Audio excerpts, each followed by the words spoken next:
India news channel से जिला crime reporter Shafiq Ahmad की खास रिपोर्ट। जिला के रक्षक बन गए हैं भक्षक। थाना मोतीपुर के सब इंस्पेक्टर विक्रांत बालिया व चौकी प्रभारी बलाई गांव शिवेश शुक्ला व हेड कांस्टेबल ऋषि मिश्रा के द्वारा लोकही निवासी एडवोकेट सलमान खान के बीवी को डरा धमका कर लिया गया 1 लाख रुपए।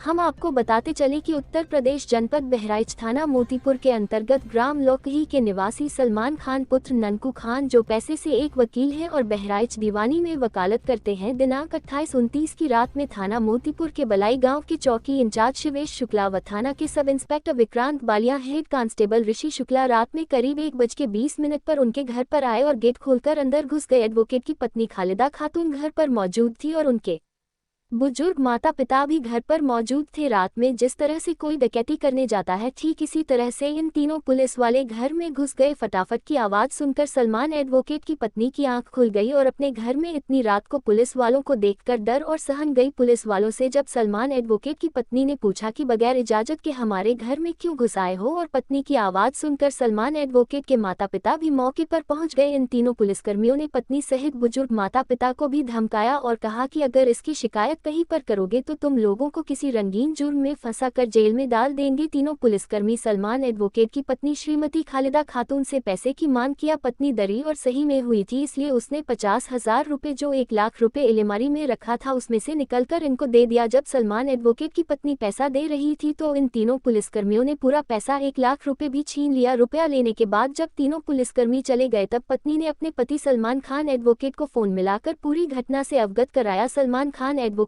पुलिस अधीक्षक महोदय बहराइच को दिनांक 29 जुलाई को लिखित रूप से एक प्रार्थना पत्र घटना के संबंध में दिया और पुलिस विभाग के उच्च अधिकारियों को आईजी डीआईजी तमाम पुलिस अधिकारियों को इस घटना के संबंध में अवगत कराया, लेकिन खबर लिखे जाने तक कोई कार्रवाई इस घटना के संबंध में पुलिस विभाग की तरफ से विभाज्य कार्रवाई तक नहीं हुई है। एक तरफ उत्तर प्रदेश शासन माननीय मुख्यमंत्री महोदय के द्वारा ये दावा किया जा रहा है कि हमारे जीरो टैलेंट से भ्रष्टाचार मुक्त प्रदेश हो गया है, इस तरह से प्रदेश को भ्रष्टाचार से साफ सुथरा बतलाया जा रहा है। दूसरी तरफ योगीराज में उन्हीं के ही पुलिस इस तरीके से जब एक एडवोकेट के साथ इतना गंभीर घटना घटित हो सकती है तो आम जनता का क्या हाल होगा।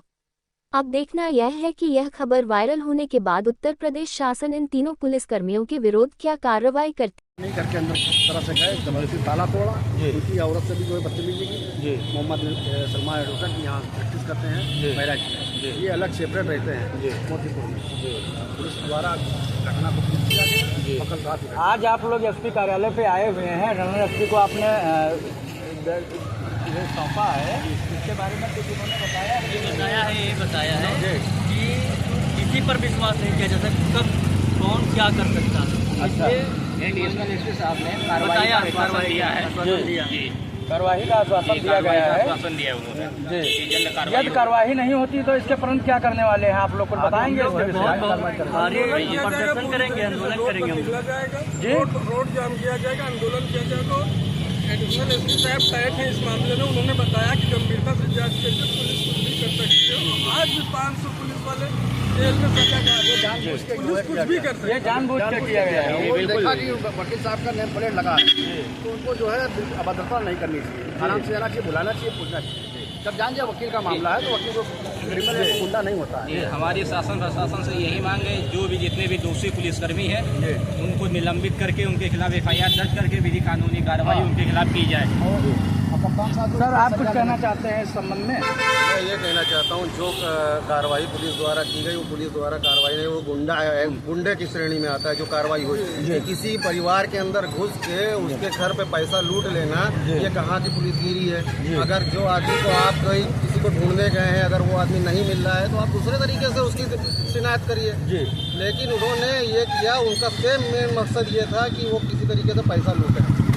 और सीओ साहब ने भी ये चीज़ कहा है हम लोग से कि आप मुश्किल में रखिए, आप ये जान लीजिए कि पुलिस कुछ भी कर सकती है, क्योंकि हर तरीके से लोग हर जगह बदलते मानेंगे। और रही बात, अगर यहाँ से कुछ मामला अगर हो जाता है, अगर हमारे साथी को कुछ न्याय मिल जाता है तो बहुत अच्छी बात है। अगर नहीं मिल रहा है तो अभी हमारे पास कोर्ट का सहारा भी, अभी हम लोग 156(3) भी कर सकते हैं, अभी हम लोग किसी तरीके से मुकदमा भी लिखा सकते हैं। अगर नहीं होगा तो इनके ऊपर भी अधिकारी बैठे हुए हैं, डीआईजी हैं और मुख्यमंत्री हैं, सब हैं। तो हम लोग हर तरीके से संभव कोशिश करेंगे, लेकिन फिलहाल जो पायदान पे चढ़ा जाता है वो पायदान पहले चढ़ने आए, उसके बाद आगे भी बढ़ेंगे। बहुत बहुत धन्यवाद।